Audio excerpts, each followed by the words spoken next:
aujourd'hui pour parler du TRE, qui est une des ressources que j'ai ciblées dans cette page de ressources pour diminuer la peur et l'anxiété. J'ai avec moi Véronique Lamarre-Tremblay. Bonjour Véronique. Bonjour Blandine.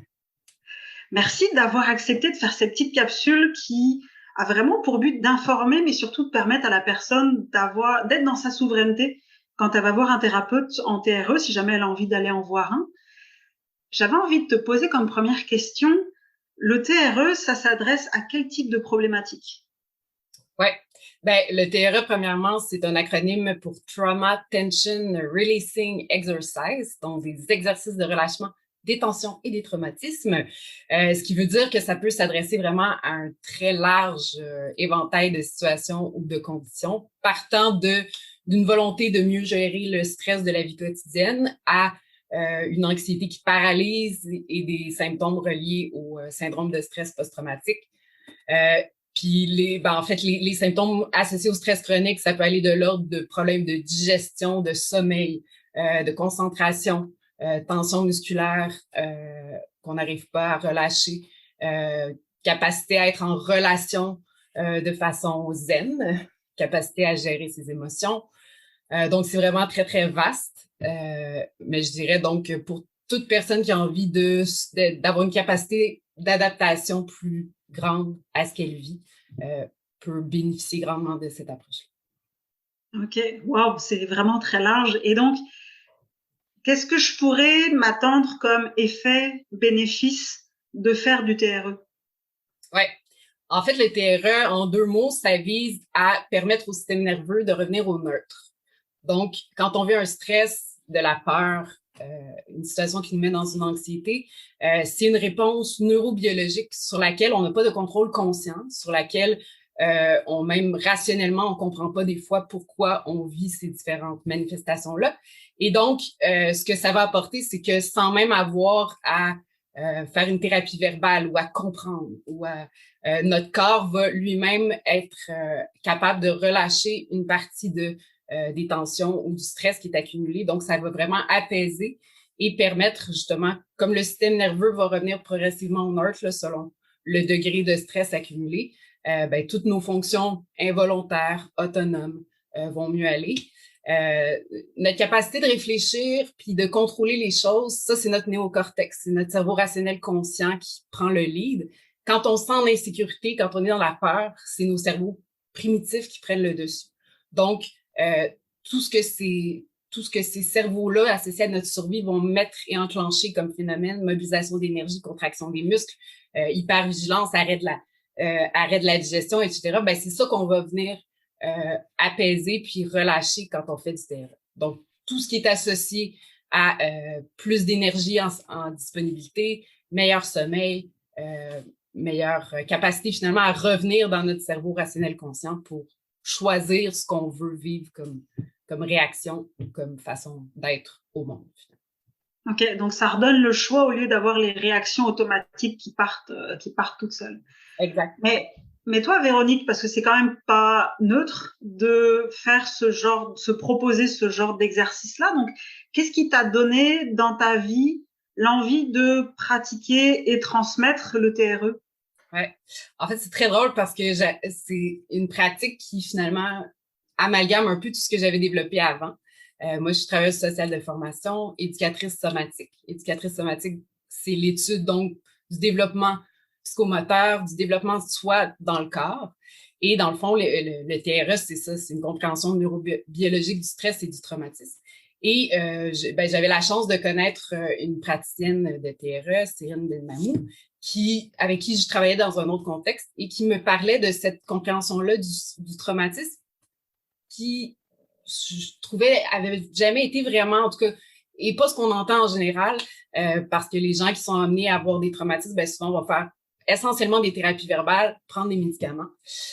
Et pour mon propre cheminement, moi, je me rendais compte qu'il y avait des comportements que j'avais sur lesquels je semblais pas avoir de contrôle.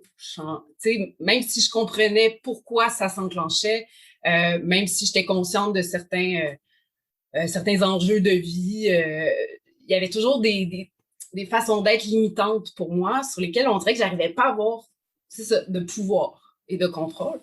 Et donc, le TRE, pour moi, a comme résonné une cloche en disant, ben, ça, c'est peut-être une approche qui va me permettre de dépasser certains patterns et de reconnecter finalement mon corps que je comprends pas ou mes impulsions et mon conscient rationnel qui, lui, voudrait tellement réagir de la bonne façon puis rester zen dans toute situation. Donc, c'est pourquoi, en fait, j'ai eu l'opportunité d'être formée dans la première cohorte au Québec en français.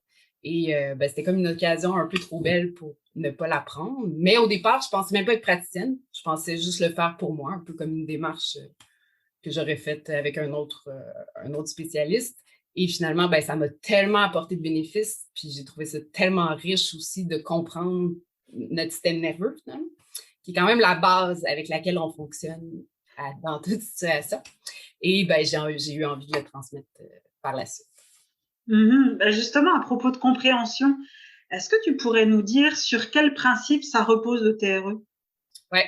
Je tiens à mentionner d'abord que c'est une méthode qui a été créée par un Américain nommé David Berceli, qui est devenu maintenant un traumatologue de renommée internationale, mais lui, en fait, a créé cette méthode-là notamment pour sa propre aussi, son propre vécu, étant quelqu'un qui a été amené à travailler comme travailleur social au départ dans des contextes partout sur la planète où il y avait toujours beaucoup d'insécurité, que ce soit relié au contexte géopolitique ou à des enjeux environnementaux.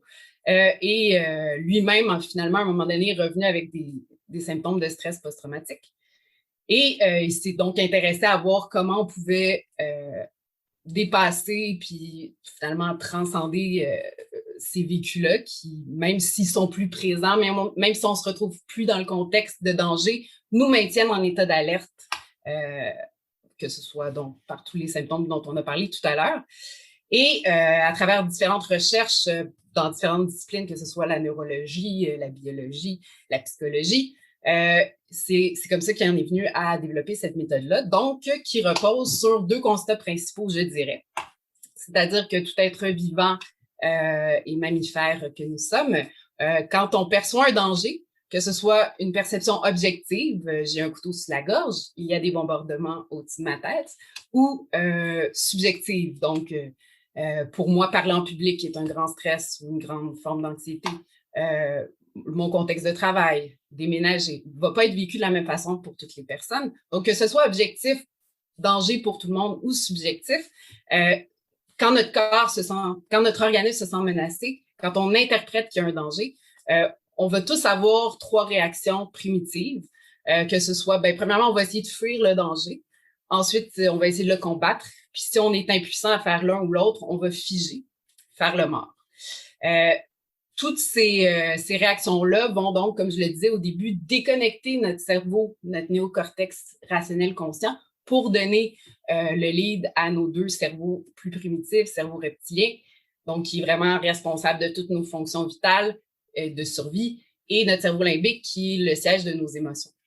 Et donc, on va activer donc une réponse neurobiologique de stress et qui va activer tous nos systèmes pour faire face à la menace.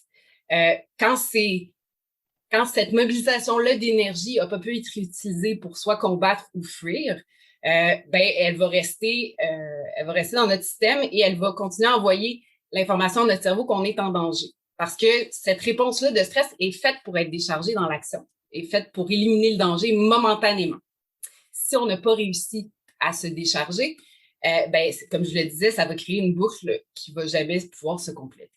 La bonne nouvelle, et c'est le deuxième constat, comme je le disais, cette réponse-là, elle est innée, elle est encodée dans notre génétique, tout animal que nous soyons. Et David, une des choses justement qui se disait, c'est que si on a une réponse encodée pour faire face à la menace et au stress, comme le stress et la menace, c'est inhérent à toute vie, on a clairement quelque chose à l'intérieur de nous qui nous permet de nous adapter et de nous remettre de ces incidents-là. Sinon, la vie sur la planète aurait disparu depuis longtemps. Donc, à travers ces recherches, tout ça, il s'est rendu compte que tous les mammifères, on avait effectivement un mécanisme inné d'autorégulation et de relâchement de nos stress qui consiste à trembler. Ce sont des tremblements spécifiques qui ont vraiment la fonction de relâcher les tensions accumulées et qui se fait de façon donc involontaire. Ça se fait dans le confort. Et ça se fait, en fait, seulement quand la menace est partie. Donc, il y a plusieurs vidéos, là, vous pourrez aller voir sur Internet. Par exemple, un impala qui se fait prendre à la gorge par un guépard qui fait la morte. Et il faut savoir que quand on fait la réponse de figement, ça peut mener jusqu'à l'inconscience. Ce qui veut dire que quand on voit beaucoup de ces vidéos-là, l'animal a l'air réellement mort. On voit même plus la respiration. Les yeux sont encore ouverts, mais il n'y a plus de vie perceptible à l'extérieur. Et donc, si, par chance pour cet animal-là, le guépard s'en va, son organisme, son système nerveux va progressivement reprendre contact avec l'extérieur, va se rendre compte que la menace est passée et c'est à ce moment-là qu'elle va trembler de façon involontaire. Ensuite, elle va se lever puis elle va partir.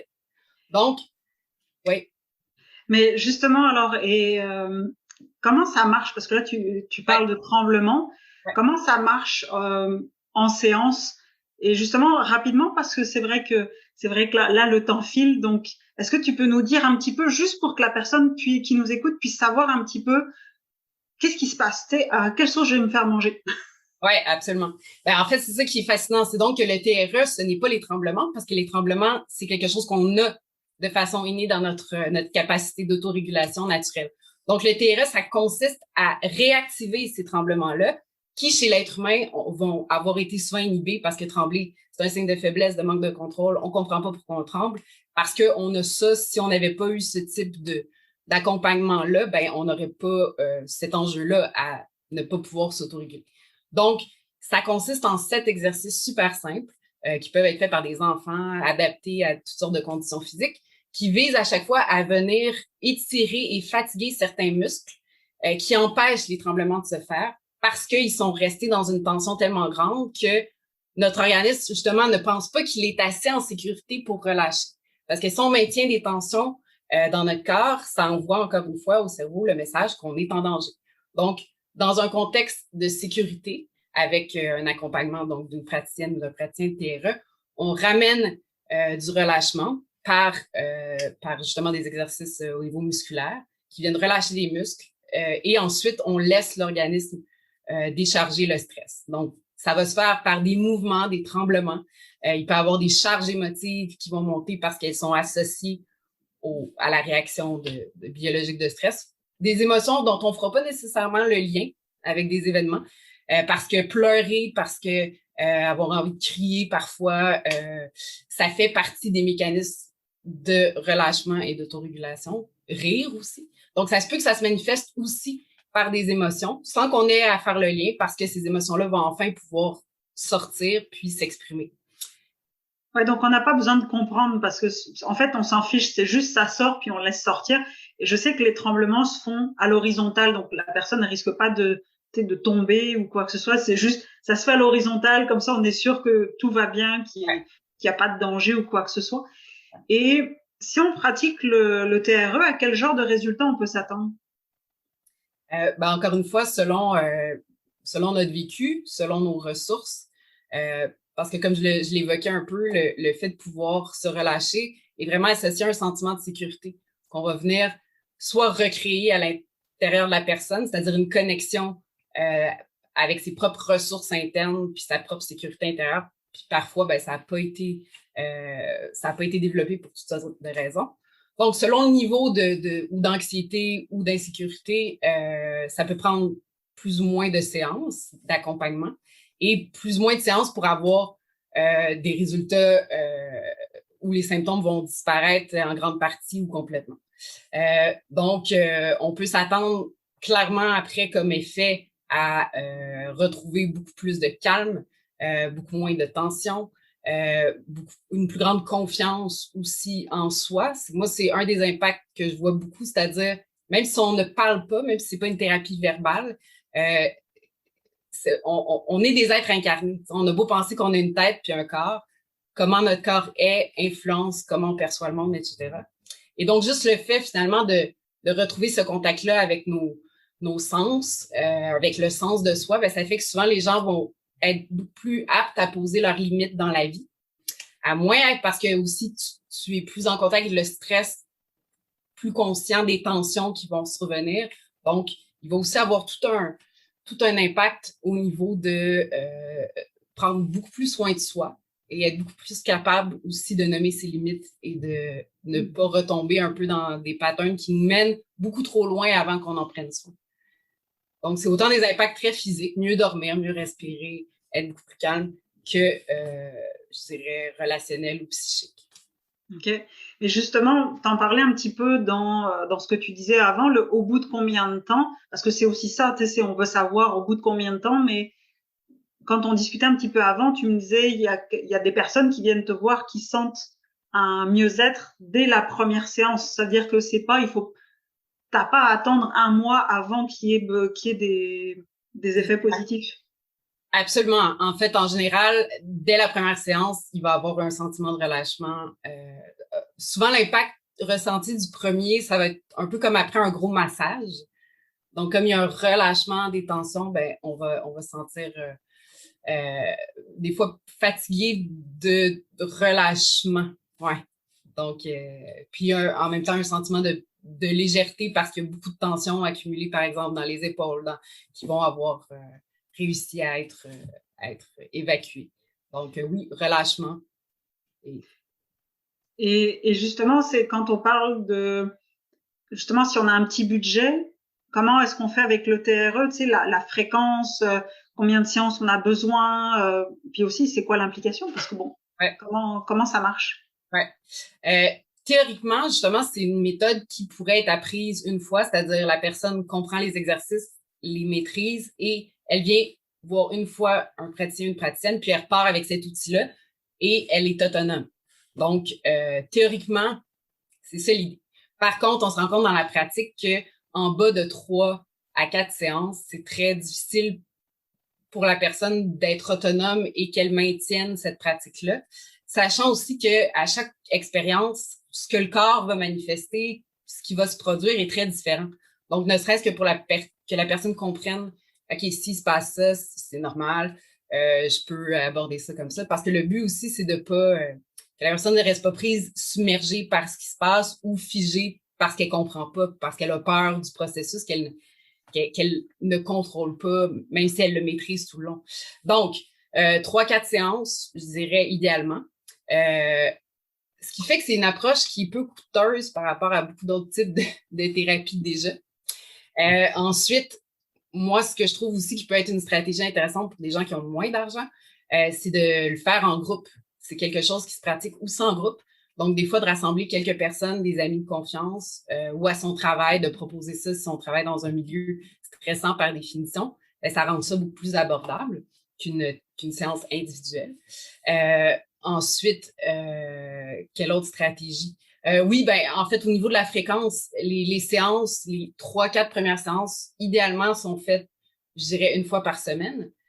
Donc, au bout d'un mois et demi, la personne, finalement, est en général assez autonome après pour le pratiquer chez elle, puis peut revenir aux besoins pour avoir de la supervision, voir comment ça se passe. Concrètement, en général, les tarifs sont différents d'un praticien à l'autre, mais c'est autour d'une centaine de dollars, plus ou moins, par séance. Au Québec, pour l'instant, malheureusement, ce n'est pas encore reconnu par les compagnies d'assurance parce que c'est pas une méthode qui a été très, très développée ici encore. On est vraiment dans le début.